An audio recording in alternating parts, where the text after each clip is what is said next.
Hello everyone, my self सी ए काजल डेरोलिया। उम्मीद करते हैं सब बहुत बहुत अच्छे होंगे। हमारा आज का जो सेशन है वो है for C A foundation students. Basically आज हम लोग दिसंबर 2020 में आए हुए क्वेश्चंस पे डिस्कशन करने वाले हैं रिलेटेड टू पेपर 4। अब देखो, जो पेपर 4 है एज वेल एज पेपर 3 ये इंस्टीट्यूट अपने वेबसाइट पे अपलोड नहीं करती है। तो ये सारे क्वेश्चंस कंपाइल किए गए हैं कंप्लीटली बेस्ड ऑन मेमोरी।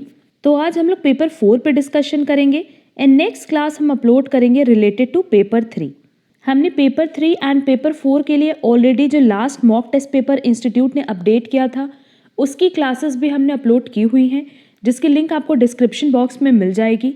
इसके अलावा हमने बिजनेस साइकिल पे पूरा एक क्लास ड्राफ्ट किया था जहां बिजनेस साइकिल के सारे टॉपिक्स पे डिस्कशन किया है एंड इम्पॉर्टेंट क्वेश्चंस पे डिस्कशन किया है। अगर आपको ना पता हो तो हम बता दें, कई बार बिजनेस साइकिल से 15 मार्क्स के क्वेश्चंस भी आते हैं, तो उसकी लिंक भी आपको डिस्क्रिप्शन बॉक्स में मिल जाएगी। एंड लास्टली स्टैट्स के 3 सेशन हमने अपलोड किए हैं। लास्ट सेशन हमें अपलोड करना है। बेसिकली ये 4 क्लास में ओवरऑल जो कोर्स है हमारा स्टैटिस्टिक्स का उसको कवर करके सारे इंपॉर्टेंट क्वेश्चंस अपलोड किए हैं जो basically past year question paper में कवर किए जा चुके हैं एंड वो आपके हर एक एग्जाम के लिए, भले आप जनवरी 2021 में एग्जाम दे रहे हो या आपका अटेम्प्ट हो मई 2021 में और नवंबर 2021 में, हर एक अटेम्प्ट के लिए वो सारे क्वेश्चंस बहुत इंपॉर्टेंट है। तो पूरा अगर एक आपको कवरेज चाहिए स्टैटिस्टिक्स से रिलेटेड तो वो 4 सेशन आप कवर कर लो, उसमें से ही मैक्सिमम पैटर्न पे आपको क्वेश्चंस एग्जाम में मिल जाएंगे। इसके अलावा आज के क्लास की जो पीडीएफ है वो भी आपको डिस्क्रिप्शन बॉक्स में मिल जाएगी, तो आप वहाँ से डाउनलोड कर लेना। एंड फॉर सीए फाउंडेशन हमारा ऑलरेडी एक व्हाट्सएप पे ग्रुप है, वो भी आप चाहो तो ज्वाइन कर सकते हो, जहाँ से आप डायरेक्टली पीडीएफ डाउनलोड कर पाओगे। तो चलो फिर हम लोग स्टार्ट करते हैं अपना आज का सेशन, जो कि related to paper 4 business economics and BCK है। एंड ये हम लोग डिस्कस कर रहे हैं क्वेश्चन पेपर ऑफ दिसंबर 2020। देखो यहाँ लिखा भी है कि एक्सपेक्टेड क्वेश्चन पेपर है दिसंबर 2020 का पेपर 4 और ये कंप्लीटली बेस्ड है ऑन मेमोरी। नेक्स्ट सेशन में हम पेपर 3 भी अपलोड कर देंगे, जहां maths plus stats plus logical reasoning आपको पूरी की पूरी इसकी कवरेज मिल जाएगी। हमारा पहला क्वेश्चन है, when the price of petrol decreases people reduce a consumption of diesel then the goods are. Simply देखो यहाँ पे किसकी बात कर रहा है, पेट्रोल एंड डीजल की।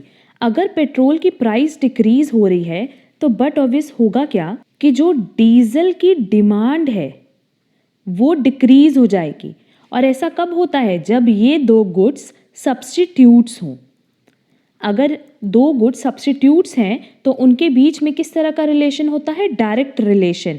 और डायरेक्ट रिलेशन किस किस का होता है, एक particular product let's say petrol की अगर हम प्राइस कंसिडर कर रहे हैं तो उस केस में हमें डीजल की क्या लेनी होगी, डिमांड। क्लियर है, पेट्रोल की प्राइस एंड डीजल की डिमांड। क्योंकि अगर हम लोग बात करें सब्स्टिट्यूट और कॉम्प्लीमेंट्री की तो हमेशा याद रखना कि हम लोग यहाँ पे 2 गुड्स की बात करते हैं, एक की प्राइस को कंसिडर करते हैं और एक की डिमांड को। तो अगर पेट्रोल की प्राइस डिक्रीज हो रही है तो डीजल की डिमांड भी डिक्रीज हो जाएगी, और इस केस में इन दोनों प्रोडक्ट को हम लोग क्या कहेंगे, substitute product, that is D. Next, when price of apple is rupees 120 per kg, Ram buys 1 kg of apples at that price. Now, one things remain the same. The price of apple falls to rupees 90 per kg. Now, Ram buys 2 kg of apples. It is called as, अब देखो simply पहले कह रहा है कि जो price थी वो 120 पर केजी थी, उस केस में हमारी डिमांड कितनी थी, 1 केजी की। अब जैसे ही प्राइस फॉल होकर 120 से 90 हुई, आपकी डिमांड इंक्रीज हो गई कितने तक, 2 केजी तक। क्लियर, तो यहाँ पे किसके रिलेशन की बात कर रहा है, प्राइस और डिमांड की। और अदर थिंग्स यहाँ पे क्या होंगे, कांस्टेंट होंगे। किस किस की बात कर रहे हैं, अदर फैक्टर्स की, जैसे इनकम ऑफ द कंज्यूमर हो गया, price of the related goods हो गया एंड सो ऑन। ठीक, तो अगर हम लोग प्राइस और डिमांड के रिलेशन की बात करते हैं तो सिंपली हम लोग किसकी बात करते हैं बेटा, एक्सपेंशन की और कॉन्ट्रैक्शन की। अगर मान लो प्राइस कांस्टेंट होता और हम लोग बाकी फैक्टर्स में इंक्रीज डिक्रीज देखते तो उस केस में हम लोग उसको क्या बोलते हैं, इंक्रीज इन डिमांड और डिक्रीज इन डिमांड। ये तो कॉन्सेप्ट आप लोग को क्लियर होगा। अच्छा, अब क्वेश्चन में कह रहा है कि इस प्रोसेस को, जहाँ पे हमारा प्राइस डिक्रीज हुआ है और डिमांड इंक्रीज हुआ है, इस प्रोसेस को हम लोग क्या बोलेंगे। देखो, डिमांड अगर इंक्रीज हो रहा है तो सिंपली ये क्या हो जाएगा, एक्सपेंशन ऑफ डिमांड, और अगर डिमांड डिक्रीज होता तो कॉन्ट्रैक्शन ऑफ डिमांड। क्लियर। देखो हमारे पास ऑप्शन दिया है बी, एक्सपेंशन ऑफ डिमांड, और सिंपली हम इसका तुम लोगों के लिए एक ग्राफ भी बना दे रहे हैं कि अगर मान लो ये हमारा पहले प्राइस इतनी थी और डिमांड इतनी थी, अब क्वेश्चन में कह रहा है कि प्राइस डिक्रीज होगी तो नो डाउट डिमांड क्या होगी बेटा, इंक्रीज हो जाएगी। प्राइस डिक्रीज हुई तो डिमांड इंक्रीज हुई। क्यों? क्योंकि प्राइस और डिमांड के बीच में किस तरह का रिलेशन होता है, इनवर्स रिलेशन। और ये भी याद रखना कि contraction of demand and expansion of demand कब होता है, जब प्राइस एंड डिमांड में चेंज हो एंड बाकी फैक्टर्स क्या हो, कांस्टेंट हो। और अगर प्राइस कांस्टेंट होता एंड बाकी फैक्टर्स चेंज होते तो उस केस में कॉन्सेप्ट यूज होता है increase in demand and decrease in demand. ये दोनों कॉन्सेप्ट बहुत ही इंपॉर्टेंट है एग्जाम पॉइंट ऑफ व्यू से, तो इसको प्रॉपर तरीके से कवर कर लेना। चलेंगे नेक्स्ट क्वेश्चन पे। To know the base price and quantity which method of elasticity is use. अब देखो हम लोग से पूछा है बेस प्राइस एंड क्वांटिटी। अगर हम लोग बात करते हैं बेटा आर्क इलास्टिसिटी की, तो आर्क इलास्टिसिटी हम लोग तब यूज करते हैं जब हमें प्राइस इलास्टिसिटी फाइंड आउट करना होता है, वो भी किसके बीच में, दो प्राइजेस के बीच में। और वहां हमें ये डिसाइड करना होता है कि हम बेस प्राइस कौन सी वाली प्राइस और क्वांटिटी को लें। हमने क्या बोला, अगर हम लोग आर्क इलास्टिसिटी की बात कर रहे हैं तो आर्क इलास्टिसिटी बेसिकली हम लोग तब यूज करते हैं जब प्राइस में चेंज ज्यादा हो, या प्राइस इलास्टिसिटी हमें फाइंड आउट करनी हो कितनी प्राइजेस के बीच में, दो प्राइजेस के बीच में। तब देखो जब दो प्राइजेस हैं इनके बीच में प्राइस इलास्टिसिटी फाइंड आउट करने, तो हमें ये डिसाइड करना होता है कि किस प्राइस एंड किस क्वांटिटी को हम base price and base quantity consider करें। क्लियर। तो ऐसा कहाँ होता है, आर्क इलास्टिसिटी में। और आर्क इलास्टिसिटी का फॉर्मूला क्या है वो भी हम यहाँ पे लर्न करवा देते हैं। Q1 minus Q2 divided by Q1 plus Q2 multiply P1 plus P2 divided by P1 minus P2। Clear. और इसका ग्राफ कैसे बनता है, इस तरीके से इसका ग्राफ बनेगा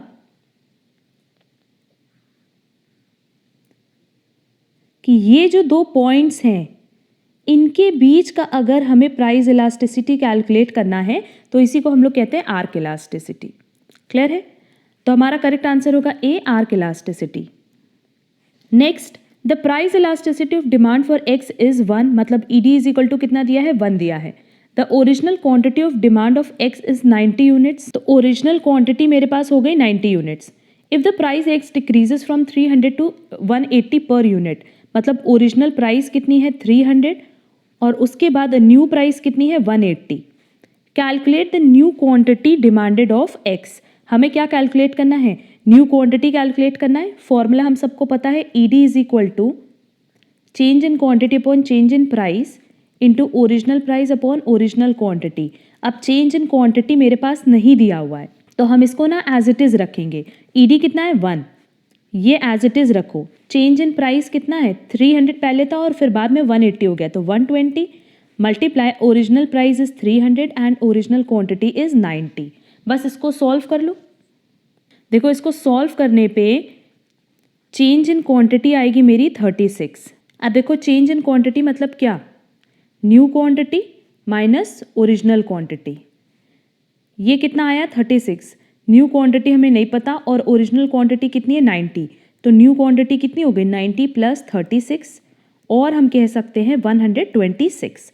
तो करेक्ट आंसर होगा A 126। Next, if quantity supply changes substantially in response to small changes in price of the good, then it is, कह रहा है कि क्वांटिटी सप्लाई चेंज हो रही है सब्सटैंशियली, मतलब ज्यादा चेंज हो रहा है किसमें, क्वांटिटी सप्लाई में, in response to small changes in price of the good.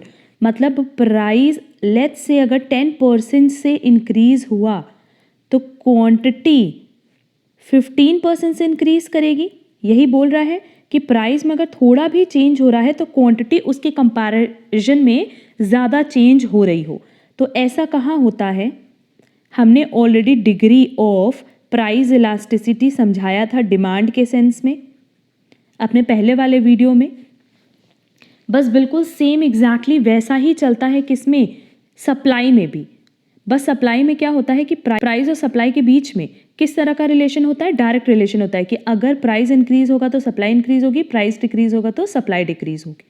अब देखो इसका जो ग्राफ है वो इस तरीके से बनाने के लिए कह रहा है कि लेट्स से ये हमारी प्राइस है P1 और ये क्वांटिटी 1 है।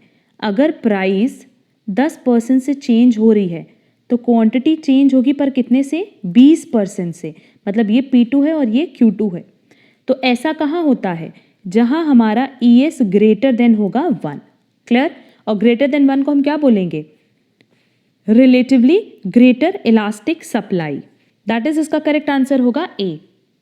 इसके अलावा देखो रिलेटिवली लेस इलास्टिक सप्लाई पूछा है। ये तब होता है जब प्राइस में इंक्रीज हो रहा होता 10% और सप्लाई में भी इंक्रीज हो रहा होता बट ओनली 5%।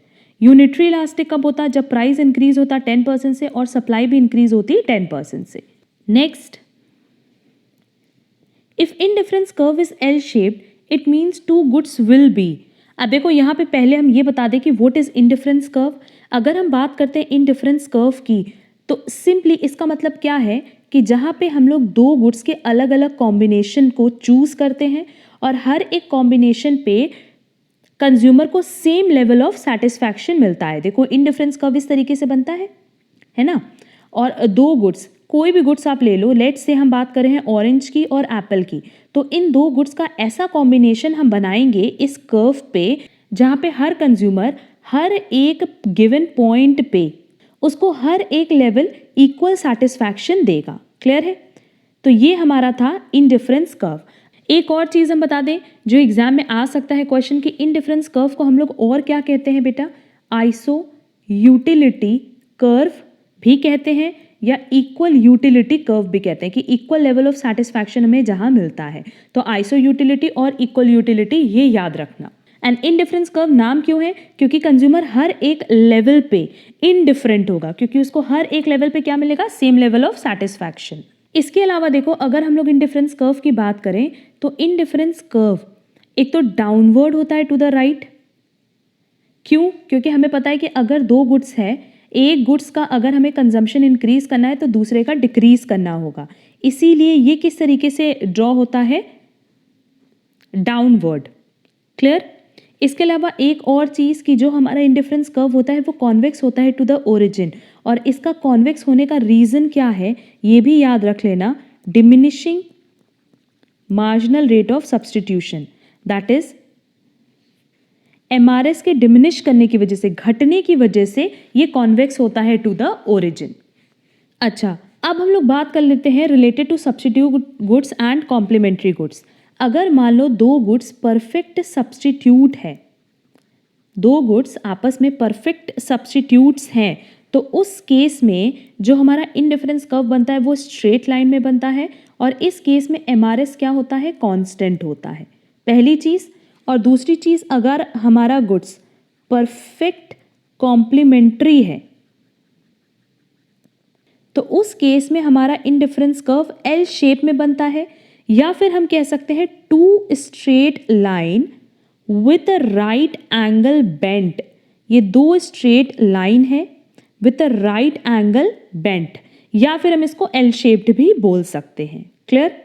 तो हमसे क्वेश्चन में पूछा था कि इनडिफरेंस कर्व L शेप्ड कब होता है, बट ऑब्वियस जहां पे दो गुड्स परफेक्टली कॉम्प्लीमेंट्री हो तो उस केस में हमारा इनडिफरेंस कर्व कैसे बनता है? L शेप में। तो करेक्ट आंसर होगा A. Next, let's assume that at OY axis we had good A। Let's say ये O है, ये Y है, यहाँ पे कौन सा गुड्स है? A। And at OX axis good B, और ये OX है, यहाँ पे गुड्स B रिप्रेजेंट हो रहा है। If the price of good B increases by ₹1, but the price of good remains constant and income also remains unchanged, the budget line will shift.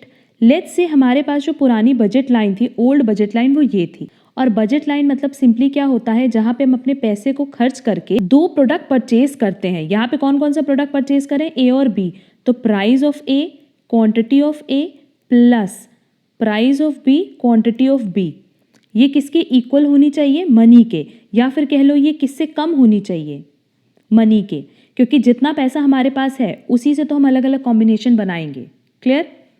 अच्छा, अब क्वेश्चन में कह रहा है कि जो गुड बी है उसकी प्राइस अगर इंक्रीज हो गई पर गुड ए की प्राइस कांस्टेंट होगी, तो उस केस में हम अपने गिवन लेवल ऑफ इनकम से, क्योंकि हमारी इनकम भी चेंज नहीं हो रही है, उस केस में हम ए का तो उतना ही परचेज कर पाएंगे, पर क्या बी का उतना क्वांटिटी परचेज कर पाएंगे? नहीं, बी की कुछ क्वांटिटी हमें सैक्रिफाइस करनी होगी। क्यों?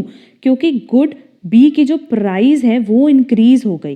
प्राइस इंक्रीज हो गई बट क्या मेरी इनकम इंक्रीज हुई? नहीं। तो अब हम उसी गिवन लेवल ऑफ इनकम में जो प्रोडक्ट बी है उसकी कम क्वांटिटी परचेज कर पाएंगे। क्लियर? तो देख लो, हमारा जो ग्राफ है वो पहले ऐसे बना था और बाद में वो शिफ्ट हो गया लेफ्टवर्ड। देखो, ये जो हमारा ग्राफ बना था वो कुछ ऐसे बना था ना, तो हम ओ एक्स एक्सिस पे किस साइड शिफ्ट हुए बेटा? लेफ्टवर्ड शिफ्ट हुए। क्यों? क्योंकि हमारी गुड बी की प्राइस इंक्रीज हो गई। तो इसका करेक्ट आंसर क्या होगा? D, left on O X axis. Clear? Next, Purushottam wanted to buy a laptop by paying rupees 60,000 but the actual price is 55,000. Then consumer surplus is, consumer surplus मतलब simply आप जितना ready होते हो पे करने के लिए माइनस जितना आपको एक्चुअली पे करना पड़ा। तो 60,000 माइनस 55,000, 5,000 आपका यहाँ पे बच गया। आप कितना सोच के गए थे कि हम 60,000 पे कर सकते, पर आपको पे कितना करना पड़ा? ओनली 55,000। तो करेक्ट आंसर होगा C, 5,000। Next, the concept of innovative entrepreneurship was given by, no doubt इसका करेक्ट आंसर होगा स्कम पीटर। ये हमने पहले भी डिस्कस किया हुआ था क्लासेस में, क्योंकि according to Schumpeter the true function of an entrepreneur is to introduce innovation. मतलब जो एंटरप्रेन्योर जितना ज़्यादा इनोवेटिव होगा उसका बिजनेस मार्केट में उतना ज़्यादा ही चलेगा। और ये कॉन्सेप्ट किसने दिया है? स्कम पीटर ने। ये हम लोग की बुक में भी पॉइंट दिया हुआ था। कहाँ दिया हुआ था? इनोवेशंस में। हम एक बार और रिपीट कर दे रहे हैं कि according to Schumpeter the true function of an entrepreneur is to introduce innovation. तो इसका करेक्ट आंसर क्या होगा? B. Next, which activity is a base of all the production activities. हम प्रोडक्शन क्यों करते हैं? क्योंकि लोग कंजम्पशन करते हैं। अगर लोग उसका कंजम्पशन करना बंद कर दें तो क्या हम बना करके बेचेंगे? नहीं। तो करेक्ट आंसर क्या होगा? D, consumption.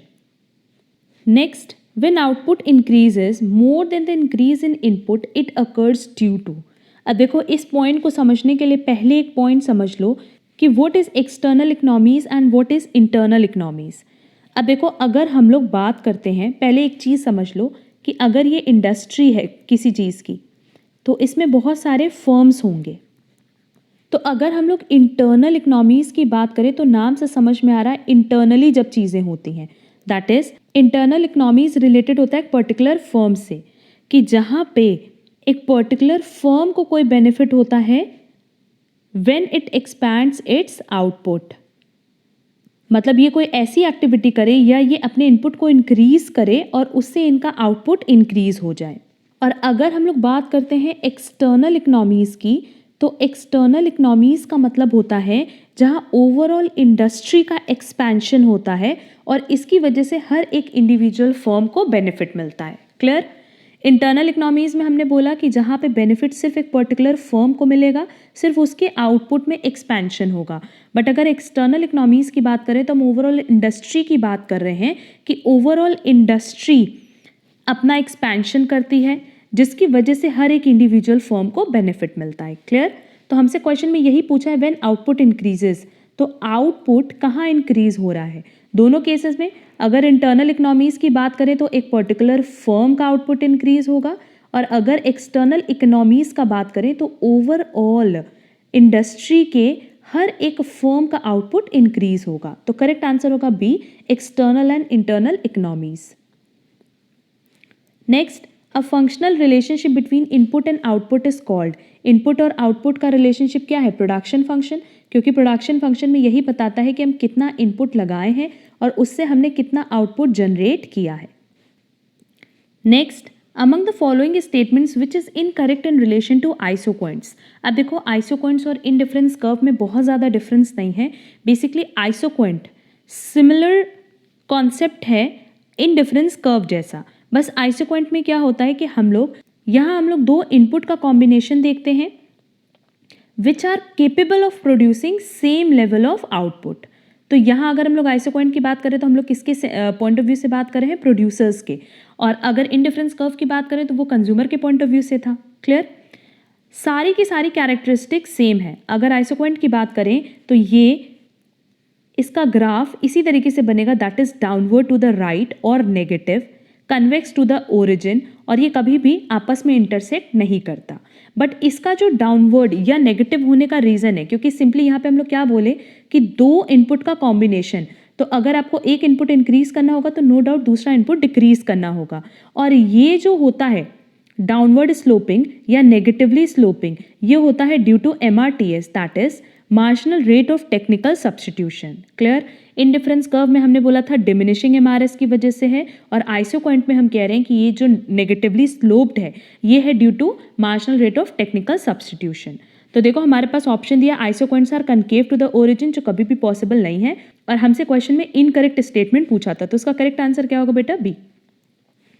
Next, external economies can be achieved through. अब देखो अभी हमने बताया कि what is external economies. External economies मतलब सिंपली जहाँ पे इंडस्ट्री के एक्सपेंशन से हर एक इंडिविजुअल फर्म को बेनिफिट होता है।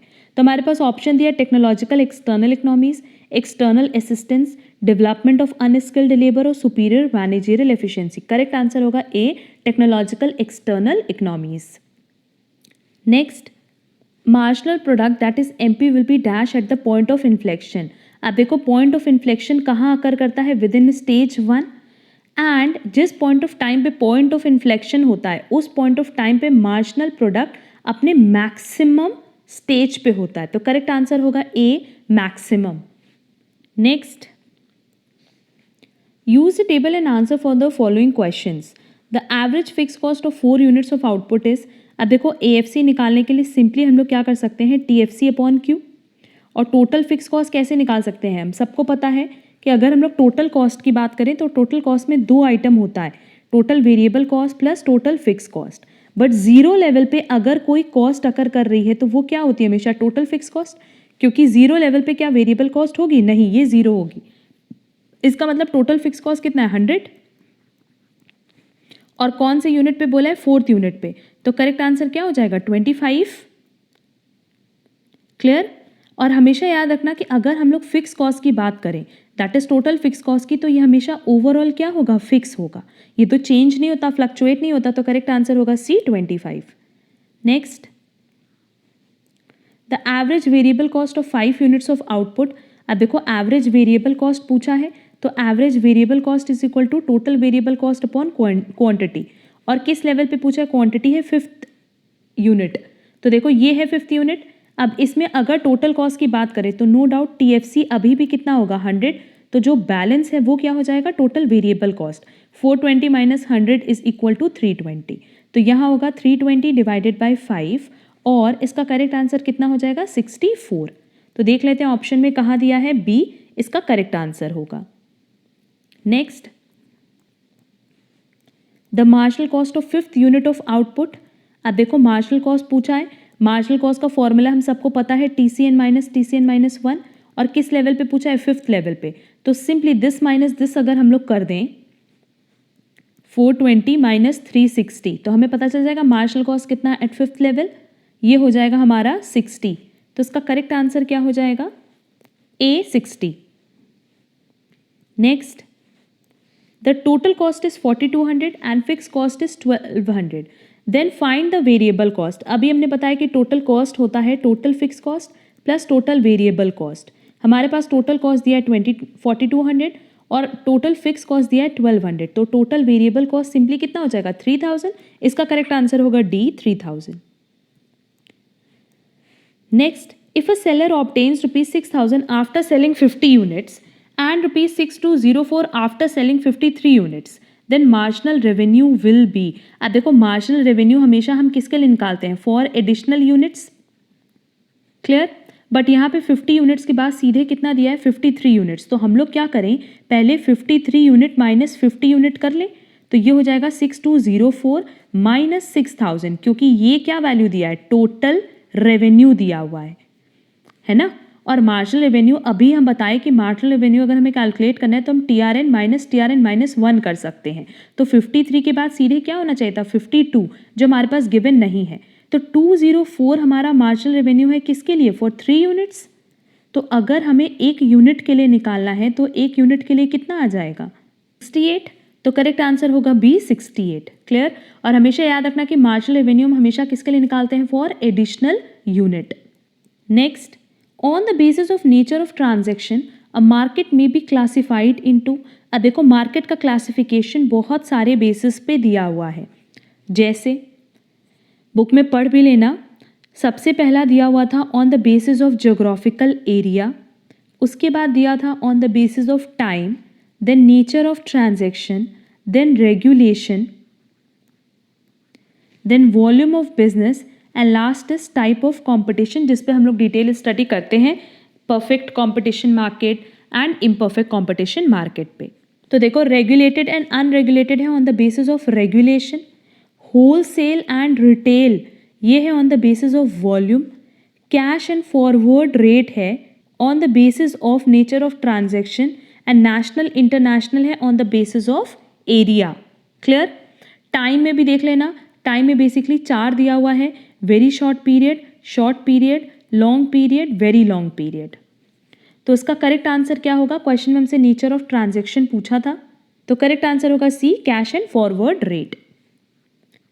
Next, when a firm produces 7 units of production and the TR is rupees 42, after raising the production to 8 unit TR reached rupees 46। मतलब पहले 7 यूनिट पे टोटल रेवेन्यू कितना था 42 और फिर 8 पे कितना हो गया 46। सो सिंपली मार्जिनल रेवेन्यू क्या होगा, this minus this, TR 8 minus TR 8 minus 1 that is 7। तो करेक्ट आंसर कितना हो जाएगा 4, that is B. Next, a market where goods are exchanged for money payable either immediately or within short span of time. अब देखो अगर हम लोग spot market की बात करें तो स्पॉट मार्केट में यही होता है कि चाहे तो इमीडिएटली सारा ट्रांजैक्शन होता है या with in short span of time होता है, दैट इज T+2। क्लियर। इसके अलावा अगर हम लोग यहाँ पे बात करें फॉरवर्डेड मार्केट की, तो फॉरवर्ड और फ्यूचर मार्केट में हमेशा याद रखना कि यहाँ पे जो ट्रांजेक्शन्स होते हैं उसमें ऐसे कॉन्ट्रैक्ट्स इन्वॉल्व होते हैं जहाँ हम ये प्रॉमिस करते हैं कि हम पे करेंगे एंड गुड्स को डिलीवर करेंगे, कब, सम फ्यूचर डेट पे, किसी फ्यूचर डेट पे हम उसका पेमेंट एंड गुड्स की डिलीवरी करेंगे। क्लियर। तो इसका करेक्ट आंसर क्या होगा, C, spot market. Next, ABC Limited realizes total revenue of ₹6,000 by the sale of 120 units and ₹6,050 by the sale of 121 units। हमसे क्या पूछा है, एवरेज रेवेन्यू पूछा है, और एवरेज रेवेन्यू क्या होता है, total revenue divided by quantity. तो टोटल रेवेन्यू कितना है 6050 एंड क्वांटिटी कितनी है 121। इसको सॉल्व करने पे आंसर कितना आएगा 50। तो इसका करेक्ट आंसर होगा सी, 50।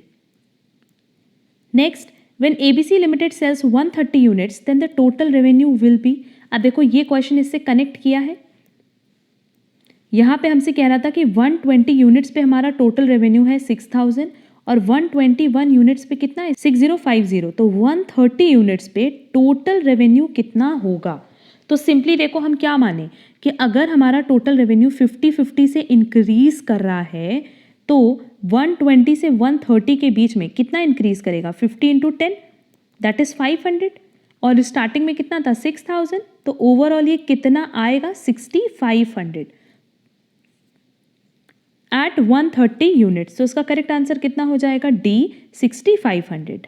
नेक्स्ट, अब देखो again answer the following questions. हमारे पास एक टेबल दिया है और क्वेश्चन में हमसे कह रहा है find the marginal revenue at 5th unit is this minus this that is 40। तो करेक्ट आंसर होगा D, 40। Next, kinked demand hypothesis is design to explain the dash under oligopolistic market. अब अगर हम लोग किंग डिमांड कर्व की बात करें तो सिंपली हमारा इस तरीके से ग्राफ बनता है, क्योंकि किंग डिमांड हाइपोथेसिस इसलिए यूज़ करता है कि हम प्राइस को अगर इंक्रीज करेंगे तो क्योंकि कॉम्पिटिटर्स कम होते हैं वो भी उसको इंक्रीज कर देंगे, और अगर प्राइस डिक्रीज करेंगे तो प्राइस वो भी डिक्रीज करेंगे। बेसिकली होता क्या है कि अगर हमने प्राइस डिक्रीज किया तो कुछ टाइम के लिए तो प्राइस डिक्रीज करने पे क्वांटिटी हमारी इंक्रीज हो जाएगी, सेल इंक्रीज हो जाएगी, बट बाकी कॉम्पिटिटर्स भी अपनी प्राइस डिक्रीज कर देंगे और अल्टीमेटली हम सेम लेवल पे वापस आ जाएंगे। एंड अगर हमने प्राइस इंक्रीज किया तो उससे सिंपली क्या होगा कि हम अपने कस्टमर्स भी लूज कर देंगे, क्योंकि वो मार्केट में कहीं और से उस पर्टिकुलर प्रोडक्ट को परचेज करना स्टार्ट कर देंगे और उस पॉइंट ऑफ टाइम पे लॉस किसको बियर करना पड़ेगा? हमको। तो simply kinked demand hypothesis explain करता है रिजिडिटी ऑफ प्राइस को, that is C. Next, dash is the best example of oligopoly. इसका करेक्ट आंसर है ओपीईसी। बेसिकली अगर हम लोग ओपीईसी की बात करें तो इसका फुल फॉर्म है organisation of petroleum exporting countries, और ये बेस्ट एग्जाम्पल है ओलिगोपोली का तब जब हम लोग बात करते हैं कोल्यूशन या कार्टेल बनाने की। अब कोल्यूशन या कार्टेल आपको पता होगा कि यहाँ पे बेसिकली हम लोग क्या करते हैं कि हम लोग एक अग्रीमेंट में एंटर कर जाते हैं सारे ओलिगोपोलिस्ट मिल करके, और हम लोग अपने कॉमन इंटरेस्ट को परस्यू करने की कोशिश करते हैं। बेसिकली यहाँ पे हम लोग अपने प्राइस को फिक्स रखते हैं और जॉइंट प्रॉफिट्स को मैक्सिमाइज करने की कोशिश करते हैं, क्योंकि ओलिगोपोली में बेसिकली क्या होते हैं, फ्यू सेलर्स होते हैं, तो वहाँ पे हम लोग ये कोलिजन या कार्टेल बनाते हैं। तो उसके लिए सबसे अच्छा एग्जाम्पल है OPEC. Next, aluminium industry is example of which type of oligopoly? Aluminium industry basically किस तरह की ओलिगोपोली है? Pure oligopoly. और प्योर ओलिगोपोली मतलब क्या? जहाँ पे प्रोडक्ट होमोजीनियस नेचर के होते हैं। इस तरह के ओलिगोपोली में, in this type of oligopoly, it tends to process raw material और produce intermediate goods that are used as input by other industries. Clear? मतलब बेसिकली ये प्योर ओलिगोपोली है और ये करती क्या है कि रॉ मटेरियल या इंटरमीडिएट गुड्स बनाती हैं दूसरी इंडस्ट्रीज के लिए, उन इंडस्ट्रीज के लिए जो इनको एज इनपुट यूज करती हैं। क्लियर? तो इसका करेक्ट आंसर क्या है? C, pure oligopoly. Next, in which market prices are determined by the forces of demand and supply? अब डिमांड एंड सप्लाई के फोर्स से अगर हम लोग प्राइस डिटरमाइन कर रहे हैं, दैट इज फर्म क्या है? प्राइस टेकर है, और ऐसा कहाँ होता है? परफेक्ट कंपटीशन मार्केट में। Next, railways charges comparatively cheaper fares from senior citizen. This is an example of, क्योंकि बेसिकली अगर हम लोग रेलवे की बात करें तो हम लोग बात करें हैं मोनोपोली की, और मोनोपोली में हम सबको पता है कि प्राइस डिस्क्रिमिनेशन होता है। प्राइस डिस्क्रिमिनेशन मतलब सेम प्रोडक्ट के लिए अलग अलग कस्टमर से अलग अलग रेट्स चार्ज करना। क्लियर? तो ये किसका एग्जाम्पल है? प्राइस डिस्क्रिमिनेशन का, that is A. Next, smartphones market is an example of. अब स्मार्टफोन्स में भी अगर हम लोग देखें तो फ्यू सेलर ही होते हैं, तो करेक्ट आंसर क्या होगा? C, oligopoly. Next, collusion is impossible if an industry has large number of firms, only few number of firms, only 2 firms और limited number of firms। Correct answer होगा ए, क्योंकि collision या cartel जो हम लोग basically बनाते हैं, जहाँ पे हमने बताया कि कुछ फ्यू फर्म्स मिल करके एक कॉमन अंडरस्टैंडिंग पे आती है और act in collision with each other. Basically वो कार्टेल बना लेती है जहाँ पे वो प्राइस को फिक्स करती है, आउटपुट को फिक्स करती है, या दोनों को फिक्स कर लेती है। बट ये कार्टेल या कोल्यूशन कब बन सकता है? जब कुछ फर्म्स अवेलेबल हो। अगर लार्ज नंबर ऑफ फर्म्स है तो इस तरह की अंडरस्टैंडिंग नहीं पॉसिबल है। तो करेक्ट आंसर क्या है? ए, क्योंकि क्वेश्चन में हमसे पूछा था कि कब ये इम्पॉसिबल है। Next, when the industry is dominated by one large firm। अब देखो तो ऐसा कहाँ होता है? पार्शियल ओलिगोपोली में, that is A. Next, choose incorrect statement regarding the barometric price leadership. Leave and let live philosophy is followed, old and experienced firm acts as a leader, price decided by assessing market conditions, और price decided by leader is generally accepted by the rest of all। इसका correct answer क्या होगा? ए, क्योंकि हमसे question में क्या पूछा है? Incorrect statement related to barometric price leadership. तो इस केस में live and let live philosophy follow नहीं होती है। Clear? Next, competition among few is described by, no doubt, oligopoly, that is B। Next, which of the following phase occurs after threat and before peak? ये threat नहीं है, ये है trough. Business cycle पे हमने पहले भी बताया था कि हमने एक डिटेल क्लास डाली है जहाँ पे हमने सारे टॉपिक्स डिस्कस किए हैं, डिटेल डिस्कशन किया है इसका, और इसके अलावा इसके बहुत सारे इंपॉर्टेंट क्वेश्चंस भी अपलोड किए हैं। तो बेसिकली ये जो इस तरीके से हमारा बिजनेस साइकिल बनता है, ये है ट्रफ और ये है पीक। इसके बीच में क्या आएगा? एक्सपेंशन। तो करेक्ट आंसर होगा ए, एक्सपेंशन। नेक्स्ट, विच इंडिकेटर्स कोइंसाइड और occur simultaneously with the business cycle moments. अब देखो, अगर कोइंसाइड की बात कर रहे हैं तो नो डाउट हम किसकी बात कर रहे हैं? थर्ड इंडिकेटर की, दैट इज कोइंसिडेंट इंडिकेटर की। And coincident indicator is also known as concurrent indicator. तो करेक्ट आंसर होगा सी। अब देखो, बिजनेस साइकिल पे जितने भी क्वेश्चन है इस पर हम डिटेल डिस्कशन नहीं कर रहे हैं, क्योंकि इस पर हमने ऑलरेडी एक क्लास अपलोड की हुई है, तो उसकी लिंक आपको डिस्क्रिप्शन बॉक्स में हम प्रोवाइड कर देंगे। Next, what is the most visible sign of recession in an economy? Fall in the level of employment, rise in the inventory cost, weakening stock market. Correct answer होगा fall in price level. अगर recession की बात करें तो recession में क्या होगा? Price level हमारा फॉल करेगा। Next, taxation policy of government is a part of fiscal policy. Next, during the phase of trough of business cycle the growth rate became negative. Trough के केस में क्या होता है? ग्रोथ रेट नेगेटिव हो जाता है। और अगेन ये बिजनेस साइकिल का क्वेश्चन है, तो उसके लिए आप लास्ट क्लास हमारी ज़रूर देख लेना। Next, dash is measurable economic factor that changes before economy starts to follow a particular trend, pattern of trend. तो बेसिकली 3 इंडिकेटर है, leading, lagging and coincident. Coincident और कंकरेंट सेम है, coincident is also known as concurrent. और start होने के पहले, economy के start होने के पहले अगर हमें एक पैटर्न ऑफ ट्रेंड पता चले तो इसको हम कहते हैं लीडिंग इंडिकेटर। बेसिकली ये पूरी की पूरी डेफिनेशन थी किसकी? लीडिंग इंडिकेटर की। Next, which of the following is an internal cause of business cycle. अब देखो, अगेन हम वही चीज़ बताएंगे कि हमने ऑलरेडी वहाँ डिस्कस किया हुआ है। देखो, फिर से हम ये बता दें कि बिजनेस साइकिल हमने ऑलरेडी डिस्कस किया है, वहाँ हमने सारे इंटरनल कॉज, एक्सटर्नल कॉज सब बताए हैं। तो इसमें से ऑप्शन में से हमारा करेक्ट आंसर है C, fluctuations in the effective demand. इसीलिए हम यहाँ पे डिस्कस नहीं कर रहे हैं, क्योंकि बिजनेस साइकिल पे हमने ऑलरेडी डिटेल डिस्कशन किया हुआ है। Next, phases of business cycles are. Phases क्या क्या थे? पीक था, रिसेशन था, डिप्रेशन था, रिकवरी थी, है ना। अगर हम लोग इस तरीके से एक ग्राफ भी बनाएं तो ये ट्रफ है, ये एक्सपेंशन है, ये पीक है, ये कॉन्ट्रैक्शन है, और अगेन हम लोग कौन से स्टेज पे आ जाते हैं? ट्रफ पे। तो देखो यहाँ पे दिया है पीक, एक रिसेशन, डिप्रेशन, रिकवरी, सब दे दिया। तो करेक्ट आंसर क्या होगा? ए। उस क्लास में हमने सबका अदर नेम भी बताया हुआ है, इसीलिए हम बार बार कह रहे हैं कि वो क्लास बहुत इंपॉर्टेंट है रिलेटेड टू बिजनेस साइकिल। और देख लो, यहाँ पे भी बिजनेस साइकिल के कितने सारे क्वेश्चंस आए हुए हैं 2020 के पेपर में। तो बिजनेस साइकिल एक ऐसा चैप्टर है जो बहुत इंपॉर्टेंट है एग्जाम पॉइंट ऑफ व्यू से, और इस पे जितने मैक्सिमम क्वेश्चंस बन सकते थे वो हमने ऑलरेडी डिस्कस कर लिए हैं। Next, which is not an example of coincident indicator. Coincident indicator का कौन सा एग्जाम्पल नहीं है? Inflation, GDP, interest rate, financial market trend, बाकी सब तो है। सी, इंटरेस्ट रेट इसका एग्जाम्पल नहीं है। तो फिर इंटरेस्ट रेट किसका एग्जाम्पल है? लैगिंग इंडिकेटर का। Clear? Next, during dash there is fall in level of investment and employment. Fall कब होता है? कॉन्ट्रैक्शन में। करेक्ट आंसर क्या होगा? A, contraction. Next, the most important feature of business cycle is pervasive nature, regular length, periodic intensity, none.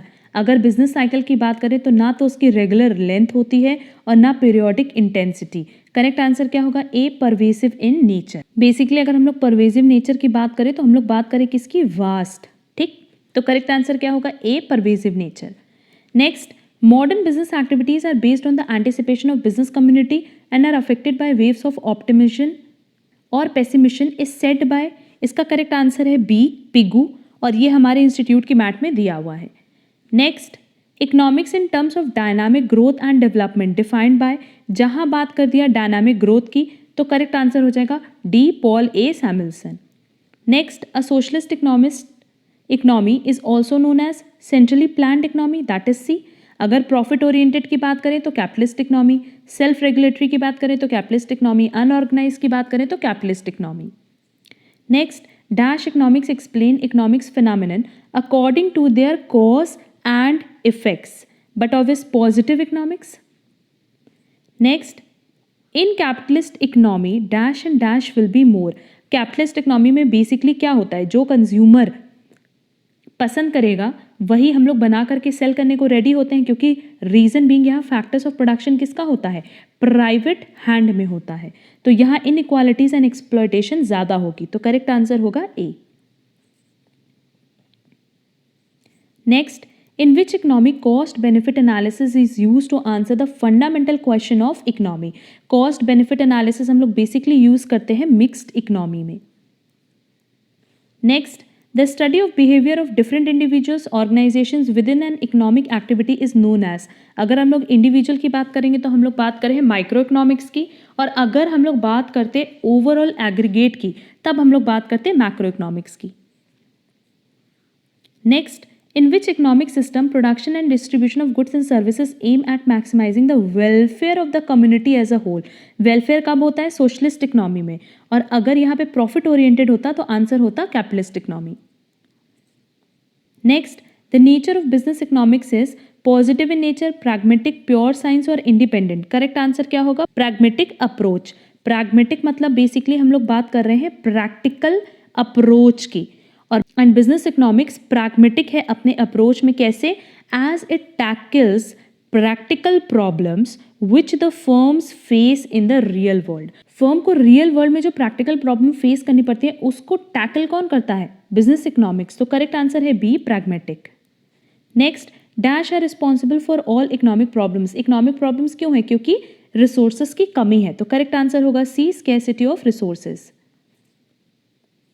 Next, demand forecasting by means of asking customer what they are going to buy comes under survey of buyer's intention, statistical method, grassroot method और experts opinion method। Correct answer होगा ए, survey of buyers intention. हम customer से पूछते हैं कि वो क्या purchase करना पसंद करेंगे, और इसको हम लोग क्या बोलेंगे, survey of buyers intention. Next, which of the following is not an economic activity. Economic activity मतलब जहां हम कुछ ना कुछ मॉनिटरी टर्म्स में जनरेट कर रहे हो। Land owner compensate the tiller of land in the form of food grain, तो यहाँ कुछ ना कुछ इन रिटर्न है। Doctor consulting his own family, online teaching, इसमें भी इन रिटर्न आपको कुछ ना कुछ मिलेगा। And consumption of food items, doctor consulting his own family, अगर डॉक्टर अपनी ही फैमिली का ट्रीटमेंट कर रहा है तो क्या अपनी फैमिली से पैसा लेगा, नहीं लेगा। ये किस तरह की एक्टिविटी है, नॉन इकोनॉमिक एक्टिविटी। तो करेक्ट आंसर क्या होगा, B. Next, intellectual property rights and copyrights is an example of which of the following key factor of Pestel matrix। intellectual property rights and copyrights कहाँ आता है, technological में, that is B। Next, according to income tax act which of the following cannot be a source of income for HUF। अब देखो, अगर हम लोग sources की बात करें तो 5 सोर्सेज अवेलेबल है। Income from salary, income from house property, income from business and profession, जिसको हम लोग पीजीबीपी भी बोलते हैं, प्रॉफिट और गेन फ्रॉम बिजनेस और profession, income from capital gain and income from other sources. तो अगर हम लोग as per income tax act बात करें तो इनकम फ्रॉम सैलरी अर्न नहीं कर सकता कौन, एचयूएफ। तो करेक्ट आंसर होगा A, income from salary. Next, what is popular psychological motive in case of profession as an economic occupation. Economic occupation मतलब एक ऐसा ऑक्यूपेशन जहां हम कुछ ना कुछ अर्न करने के लिए काम कर रहे हो। तो service to client, economic achievement, source of livelihood और member of professional body. But obvious इसका करेक्ट आंसर होगा सर्विस टू क्लाइंट, क्योंकि अगर प्रोफेशन में है तो हम लोग बेसिकली क्या देते हैं, service. Next, limited liability partnership is, अब देखो एलएलपी बेसिकली बना है किसको किसको मिलकर के, पार्टनरशिप को, पार्टनरशिप और कंपनी को मिलकर के। बेसिकली पार्टनरशिप और कंपनी में जितने भी एडवांटेजेस हैं वो सब कहाँ है, एलएलपी में। तो इसका करेक्ट आंसर होगा B, hybrid form of business organisation. Hybrid मतलब जहां दो फॉर्म मिल करके एक फॉर्म बना हो। Next, dash is a framework for macro environmental analysis. किसकी बात किया है, मैक्रो की। तो मैक्रो इन्वायरमेंटल एनालिसिस क्या है, पेस्टल। और पेस्टल का फुल फॉर्म भी देख लो, P for political, E for economic, S for socio cultural, T for technological, L for legal and E for environmental. Next, perpetual succession indicates. Perpetual succession मतलब होता है कि कोई भी आए कोई भी जाए, जो आपका बिजनेस ऑर्गेनाइजेशन है वो बंद नहीं होगा। जैसे कंपनी में यही चीज़ होता है ना, एलएलपी में भी यही होता है, क्योंकि इनका रजिस्ट्रेशन मैंडेटरी है। तो किसी भी पार्टनर या मेंबर के आने या जाने से क्या ये ऑर्गेनाइजेशन बंद होगी, नहीं। तो करेक्ट आंसर होगा separate legal entity and separate from its members. Company basically क्या होती है, अलग एंटिटी की तरह ट्रीट की जाती है, एलएलपी अलग एंटिटी की तरह ट्रीट की जाती है और इनको इनके मेंबर्स से अलग माना जाता है। Clear? Next, which of the following is a recently introduced form of business organization in India? White Companies Act 2013. Companies Act 2013 में 1% कंपनी का कॉन्सेप्ट इंट्रोड्यूस किया गया है, that is C. Next, which of the following is not an example of socio-cultural environment? Role of women in society, family structure, educational level. But क्या raising income socio cultural environment का part हो सकता है? नहीं। तो correct answer होगा B, raising income. Next, factors like trends, events of different interest groups are needed to considered in basically trends, events, issues and expectations। ये 4 factors हैं जो कि आउटकम होते हैं किसके? इन्वायरमेंटल स्कैनिंग के। तो करेक्ट आंसर क्या होगा? B, environmental scanning. Next, which of the following is not an important characteristics of business environment? जो हम लोग की बुक में इंपॉर्टेंस दिया था बिजनेस इन्वायरमेंट का, उसमें क्या क्या था वो हम एक बार याद करा दें। एक तो था डिटरमाइनिंग अपॉर्चुनिटीज एंड थ्रेट्स, दूसरा था गिविंग डायरेक्शन फॉर ग्रोथ, आगे बढ़ने के लिए डायरेक्शन देना। नेक्स्ट था कॉन्टिन्यूअस लर्निंग, नेक्स्ट था इमेज बिल्डिंग और लास्ट था मीटिंग कॉम्पिटिशन। तो इसके हिसाब से कैरेक्टरिस्टिक्स क्या नहीं होगी? गिविंग डायरेक्शन फॉर श्रिंकिंग, यहाँ पे क्या होना चाहिए था? ग्रोथ, आगे बढ़ने के लिए डायरेक्शन दिया जाता है, ना कि खुद को समेटने या कम करने के लिए। तो करेक्ट आंसर क्या होगा? C. Next, ABC company is aiming towards joint venture and partnership with other firms to manage uncertainty. This is an example of following type of organizational response to the environment. देखो basically ऐसा collective response में होता है जहां organization अपनी problems को related to environmental dependence and uncertainty से cope up कर पाती है। कैसे? Through increased coordination with other organization. वो दूसरे ऑर्गेनाइजेशन के साथ कोऑर्डिनेट करती है एंड जो उनकी प्रॉब्लम है related to environmental dependence and uncertainty, उससे वो कोप अप कर पाती है। ऐसा बेसिकली कहाँ होता है? कलेक्टिव रिस्पॉन्स में। और वही चीज़ हमसे क्वेश्चन में पूछा भी था कि एबीसी कंपनी क्या एम कर रही है? Towards joint venture and partnership with other firms to manage uncertainty. तो इसका करेक्ट आंसर होगा A, collective response. Next, who has the vision to attain world class excellency by demonstrating value added product to customers? इसका correct answer क्या है? सी, Bajaj auto limited. ये सब basically mission और vision सब दिया हुआ है चैप्टर 3 में, और चैप्टर 3 बहुत अच्छे से प्रिपेयर करके जाना, क्योंकि हम लोग को लगता है कि हम लोग लर्न कर रहे हैं और बहुत ज़्यादा क्वेश्चंस एग्जाम में कवर नहीं करता, बट चैप्टर 3 से भी बहुत सारे क्वेश्चंस आते हैं। और सिर्फ इतना याद रखना है कि उस कंपनी से रिलेटेड इनकॉर्पोरेशन ईयर क्या है, उसका हेड ऑफिस क्या कहाँ है, सीईओ कौन है, विजन मिशन क्या है, यही सारी चीज़ें वहाँ पे याद करनी होती हैं। Next, which of the following is a multinational financial service corporation? American Express. Next, in 1981, 7 engineers in Pune founded the following company: Infosys. Next, which of the following company ranked first in Fortune 500 company list 2019? Walmart, that is A. Next, to help individuals and business realize their full potential is the vision of Microsoft. Next, a security which has a solid record of dividend payments and offer the dividend higher than the common stock is income stock. अब ये last chapter से है जहाँ basically हमारे पास सारे points की definition दी हुई है।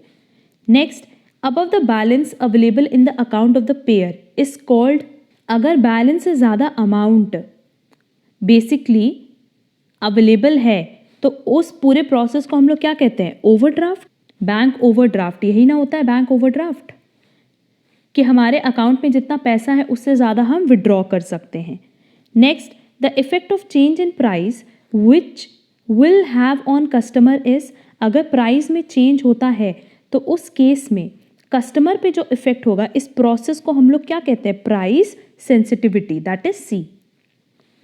Next, a strongly motivated and long standing decision of the customer to purchase a particular product or service is referred as brand loyalty. ये basically loyalty है।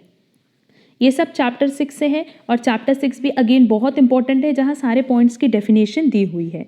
Next, dash is a measurement of relationship between stock price of any particular stock and movement of whole market. अब इसमें समझाने जैसा कुछ है नहीं क्योंकि सारी की सारी डेफिनेशंस दी हैं, इसीलिए हम सिर्फ क्वेश्चन रीड करके आंसर बता दे रहे हैं। नेक्स्ट, बिट का मतलब क्या होता है, जहां हाईएस्ट वैल्यू के बारे में बताते हैं which the buyer is willing to pay, मतलब सबसे ज्यादा वैल्यू क्या होगी जो बायर पे करने को रेडी है। तो करेक्ट आंसर क्या होगा, B. Next, government keeps hold of responsibility and private enterprise handle fully or partly the delivery of product and service. Such type of concept of privatization is known as delegation. क्योंकि simply ये पूरी की पूरी क्या है, definition ही तो है delegation की। Next, the formation of national skills development corporation that is NSDC is an example of which of the following type of public policy facilitating, that is C. Next, organizing of immunization camps by government is an example of which policy, distributive, that is C. Next, taking off restrictions in import and export of goods is, अगर हम restrictions हटा रहे हैं तो हम किसकी बात कर रहे हैं, liberalization की, that is A.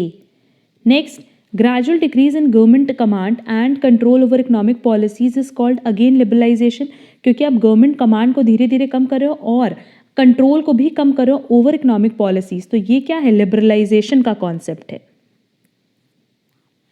Next, selling of a portion of ownership from public enterprise to private enterprise is known disinvestment, that is A. Basically वो डेफिनेशन है इसलिए हम उस पर डिस्कशन नहीं कर रहे हैं। Next, in which of the following FDI is prohibited under both the government route as well as automatic route. अगर हम लोग अपनी मैट की बात करें तो इंस्टीट्यूट की मैट में 9 पॉइंट्स की लिस्ट दी हुई है जहां ना तो फॉरेन डायरेक्ट इन्वेस्टमेंट अलाउड है वाया गवर्नमेंट रूट और ना ही ऑटोमेटिक रूट के थ्रू। तो इनमें से ऑप्शन है ऑटोमेटिक एनर्जी, और बाकी जो पूरी 9 पॉइंट की लिस्ट है ना, और वो भी एक बार बहुत अच्छे से रिवाइज कर लेना क्योंकि एग्जाम में कोई भी पॉइंट कंसिडर कवर कर सकता है। Next, controller of capital issues was replaced by which of the following regulatory authority, SEBI that is stock exchange board of India. क्योंकि कैपिटल इशू की बात कर रहे हैं तो वो बेसिकली कौन करता है, अब SEBI, stock exchange board of India, that is D. Next, which of the following is not an objective of establishing the competition commission of India to prevent practices having adverse effect on competition, ये करेक्ट है।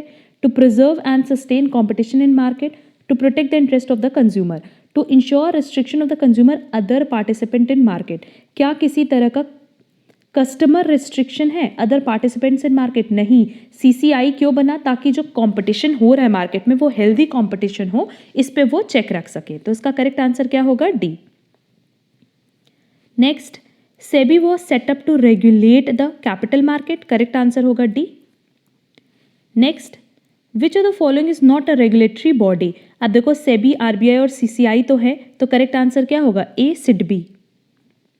Next, IRDAI का full form क्या है, insurance regulatory development authority of India, that is सी।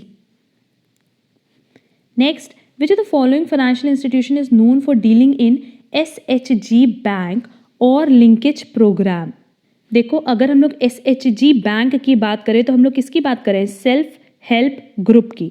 तो self help group bank linkage programme के लिए हम लोग और किसको जानते हैं, नाबार्ड को। क्लियर। ये जो बेसिकली बैंक्स होते हैं ये क्या करते हैं, ये इनकरेज करते हैं इंडिया के बैंक को to lend to self help groups, कि जो सेल्फ हेल्प ग्रुप्स हैं उनको पैसे लेंड किए जाएं। क्लियर। तो करेक्ट आंसर क्या होगा, ए, नाबार्ड। अब देखो ये 94 questions basically based on memory हैं और बाकी 6 क्वेश्चंस हमारे पास अवेलेबल नहीं हैं। तो ये 94 क्वेश्चंस आप अच्छे से प्रिपेयर कर लेना। और इसके अलावा हम बार बार बता रहे हैं कि जो हमारे इंस्टीट्यूट की मटेरियल है वो ही इंपॉर्टेंट है, उसी को आपको कंप्लीटली रीड करके जाना है। एक चैप्टर जो बिजनेस साइकिल से रिलेटेड है उस पर हमने डिटेल डिस्कशन किया हुआ है, एंड हम चैप्टर 6 पे एक डिस्कशन लेक्चर अपलोड कर देंगे जहां हम सारे के सारे डेफिनेशंस को एक बार एक्सप्लेन कर देंगे, सो दैट आपको उसकी सेल्फ स्टडी ना करनी पड़े। अब नेक्स्ट क्लास में हम बहुत जल्दी अब पेपर 3 भी अपलोड करेंगे जो बेसिकली दिसंबर 2020 के आए हुए क्वेश्चंस हैं। तो इस पेपर को बहुत अच्छे से आप कवर करके जाना एंड जो हमने मॉक टेस्ट पेपर भी डाला हुआ है, जो इंस्टीट्यूट ने last mock test paper update किया था, वो भी आप एक बार अच्छे से कवर कर लेना क्योंकि सेम पैटर्न पे ही क्वेश्चंस एग्जाम में आते हैं। अगर आज की क्लास में कहीं पे भी कोई प्रॉब्लम होगी तो आप कमेंट बॉक्स में कमेंट करके ज़रूर पूछना। आज के लिए बस इतना। Thank you so much.